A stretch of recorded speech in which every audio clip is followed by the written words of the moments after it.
Hello everyone, I Neha Patil welcome you all to my channel Data Structure Concepts. Here you will learn all the basic concepts of data structures. For more information, visit my channel and don't forget to subscribe it to get updates of latest videos. Today we are going to see Introduction to Algorithms. This is very important concept in data structures. In this video, we will see what is meant by algorithm, what are the different characteristics of algorithm, and what are the different algorithm design tools. So these three main points we will cover in this video. So if you see, this is the definition of algorithm. An algorithm is a finite set of precise instructions for performing a computation or for solving a particular problem. So in this definition, this finite word is very important. An algorithm is a finite set of precise instructions. Now, if you watched the previous video, then in that video, we have written one definition related with the program. And in that definition also is like program is nothing but a set of instructions to perform a computation to get a particular solution. So now the question may come in your mind that then what is the difference between this algorithm and the program? Both the definitions are same, but what is the exact difference between the algorithm and the program? So now see here what is given here. It is a finite set of precise instructions for performing a computation or for solving a problem. So algorithm is nothing but what? Always you have to remember that this is the general, here we are writing the general instructions. That means here by reading this algorithm or by implementing this algorithm, we can get a particular solution, but this algorithm is not related with any particular language. By reading this algorithm, you can write the exact code in any language, either in the C, C++, Java or the Python or any particular language. So that means this is what the language independent is there. But program is nothing but what? Program is related with any specific language. Like if you are writing the C program or the C++ program or the Java program or the Python program, then that is what? Related with that particular language. But algorithm is what? It is the, we can say like this is the back end. And program is nothing but what? Like our the front end is there. So hope you have understood the difference between the algorithm and the program. Algorithm is the general syntax, we can say like, or this is a backend for any particular program. But writing the algorithm is very essential step in data structure. So algorithm is nothing but what? It is a finite set of instructions for performing a computation or for solving a particular problem. Now we'll see the characteristics of algorithm. So the first characteristic is what? Finiteness. So as I told in the previous slide also, the finite word is very important in algorithm. So the first characteristic is again related with that word, that is the finiteness. Means what here? An algorithm must terminate after a finite number of steps. And further, each step must be executable in finite amount of time on all allowed inputs. Means what here? Whatever be the algorithm we are writing there, that algorithm should stop after some steps there, or it should terminate. It should not go in the infinite loop. So if you see, I have written here one example. This is one simple code. I is equal to 1, while of 1, I plus plus is there. That means inside this while loop only I am incrementing this I plus plus. But if you see how many times this code will execute here, so this code will execute infinite time. Why? Because here if you see, I have written the condition like while of 1. So this condition is never going to become the false. It is always going to become the true. That's why this code will go in the infinite loop and it will not break there. So that means what will happen here? It will consume too much time also, and as it is not going to terminate, the whatever be the code we are writing there, it will be the useless there. So while writing the algorithm, we have to take care that whatever the instructions we are writing or whatever be the steps we are writing, that by implementing that steps, the program should terminate after some time there. So this is the meaning of what the finiteness. Then the second characteristic is definiteness or the no ambiguity, or we can say like the unambiguous also. So what is the meaning here? Each step of an algorithm must be precisely defined. The action to be carried out must be rigorously and unambiguously specified for each case. That means whatever the instructions we are writing in that algorithm, each and every instruction should be unambiguous. It should lead to only and only one meaning there. It should not create the ambiguity, or it should not create the too many meanings there. Whenever anyone is going to read your algorithm, by writing or by reading that step, he or she should understood the meaning of that statement. So whatever the statements we are writing, that statement should be unambiguous and it should lead to the only one meaning there. Then the third characteristic is input. So now see here, an algorithm has 0 or more but only finite number of inputs. So this again you have to always remember that an algorithm has 0 or more inputs. So this word 0 is again important here. That means in case of the algorithm, it is not always necessary to pass the inputs. For some algorithms will work without input also. That's why the word 0 is here. So this statement again you have to remember, an algorithm has 0 or more but finite number of inputs. Then the output. This is the fourth characteristic.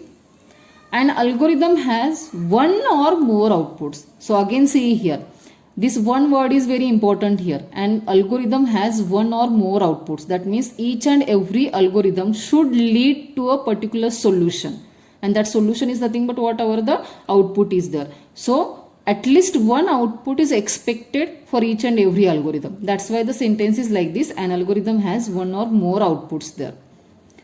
And here what is given? The requirement of at least one output is obviously essential, because otherwise effectiveness cannot be known for the answer or the solution provided by the algorithm. That means whatever be the algorithm we are executing or we are implementing, for that algorithm, if no output is there, then effectiveness of that algorithm we can't check there. So the output is must.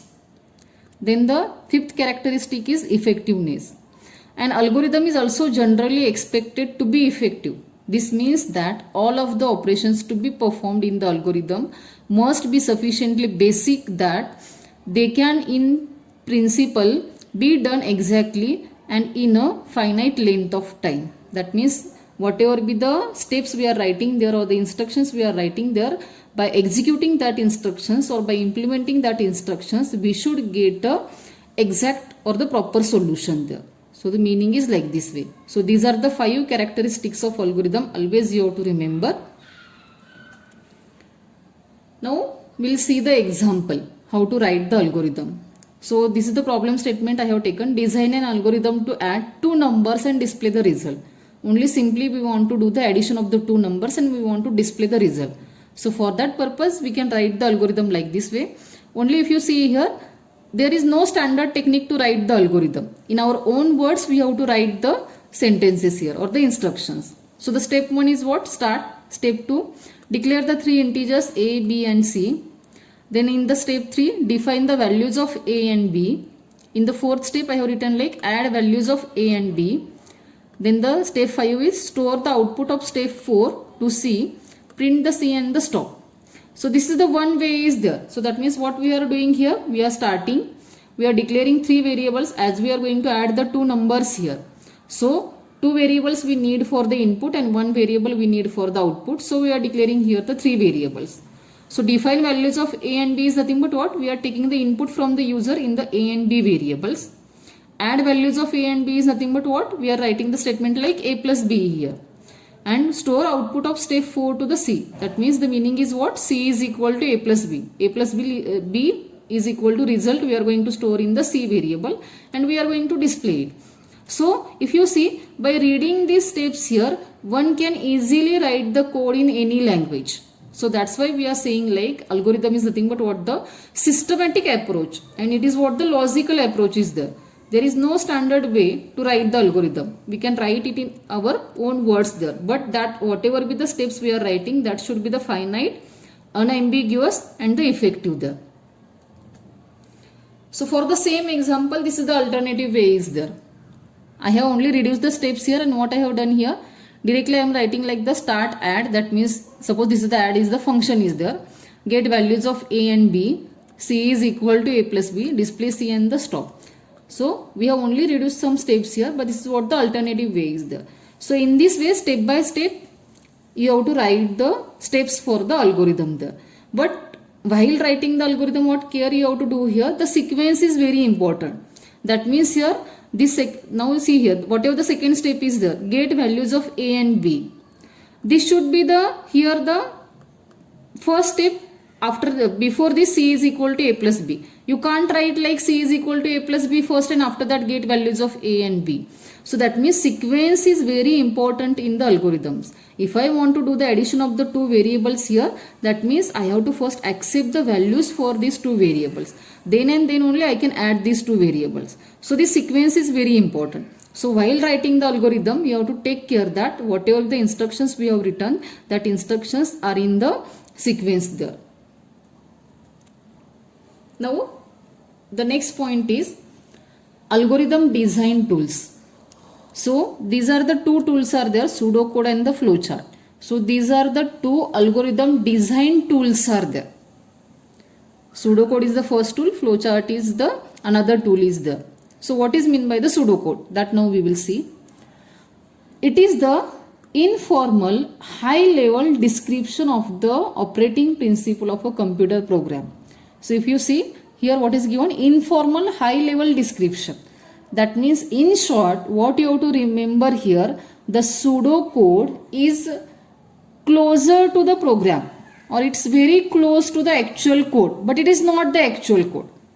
We can use some standard syntaxes from the program, like suppose we are having the if else condition or the while loop is there or the for loop is there.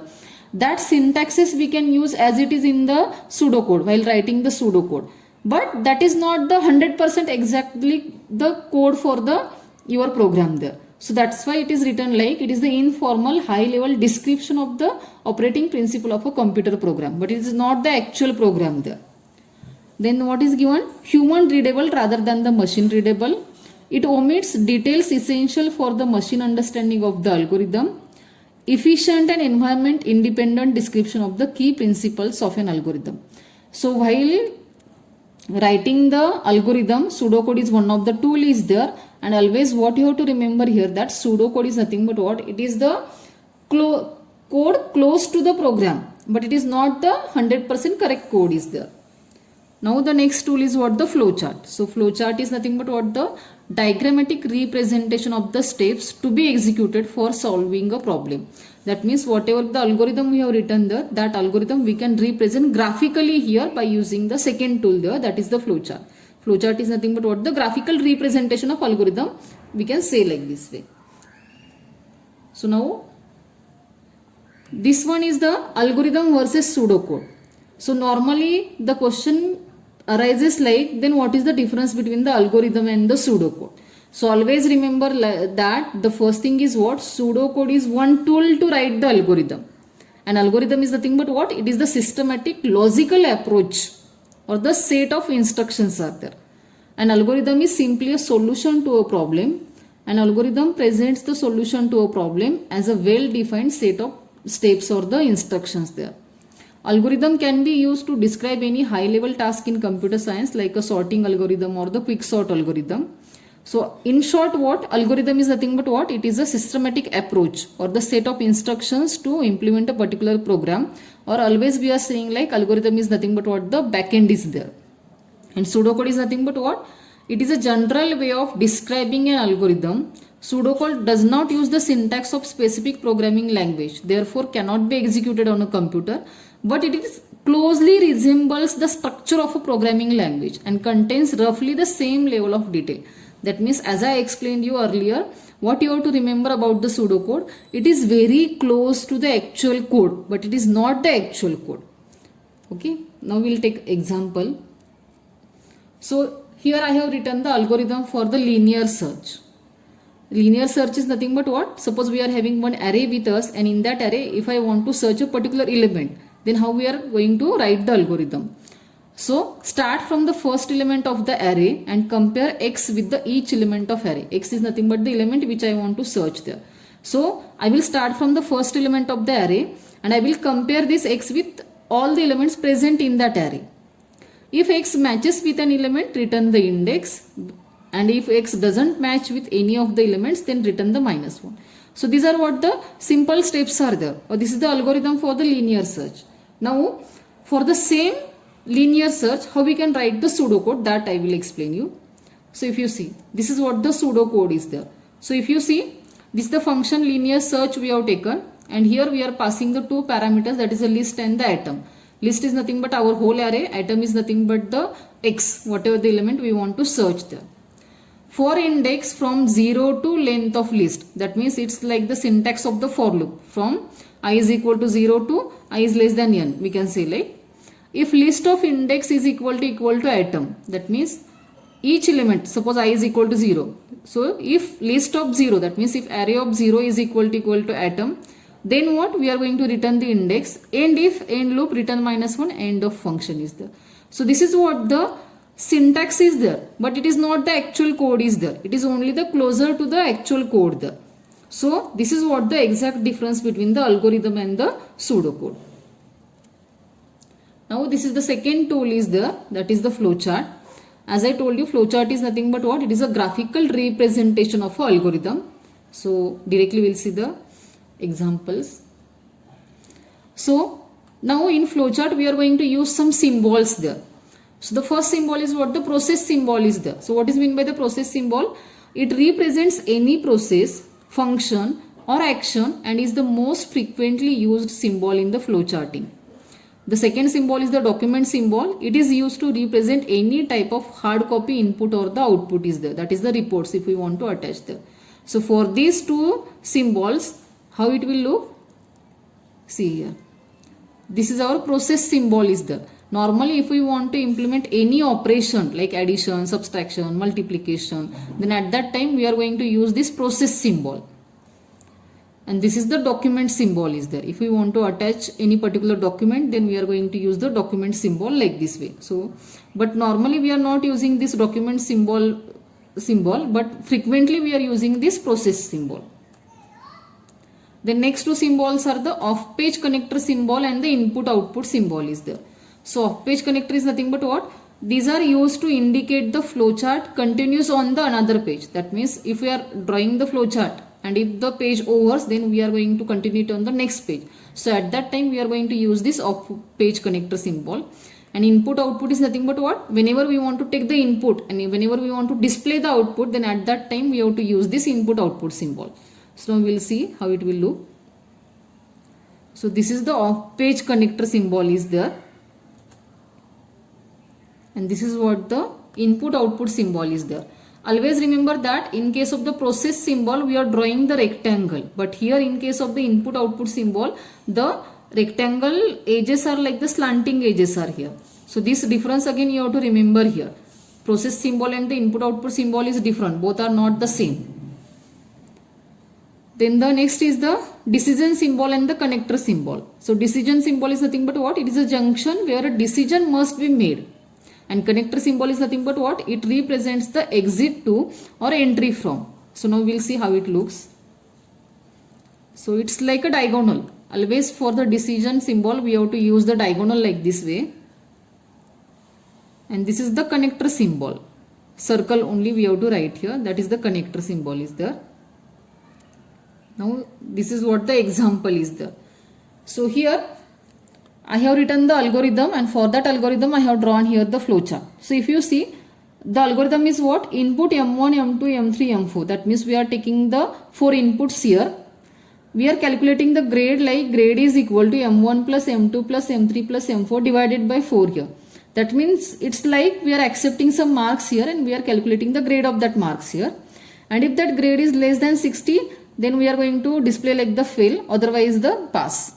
So for this, the same flowchart we have drawn here.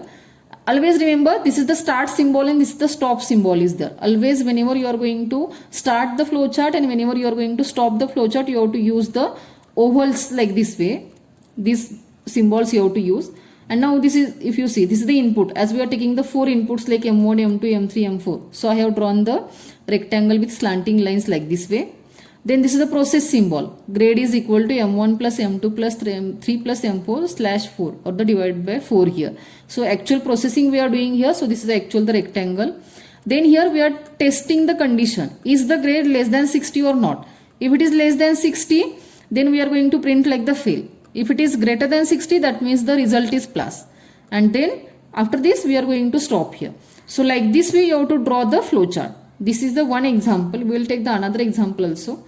This is the another simple example. If we want to do the addition of the two numbers and if we want to print the result. So this is the start symbol. You can now see here. You can use the start symbol like this oval also, or the previous symbol also, like this way. Only the two edges are oval here. So like this way also you can try it here. So this also again you have to remember. So this is the start symbol. This is what these are the slanting lines. And this is the proper rectangle. So input A, B, sum is equal to A plus B, that is the actual processing. Print sum and the stop. We are going to print the result and the stop here. So this is the input symbol, this is the output symbol, and this is what the process symbol. This is the start symbol and this is what the stop symbol is there. And the arrows you have to show like this way always here. So in this way you have to draw the flow chart here. So hope you have understood here what we have seen now. What we have seen in this lecture, today's lecture, what is meant by algorithm, what are the different characteristics of algorithm, and what are the different algorithm design tools are there.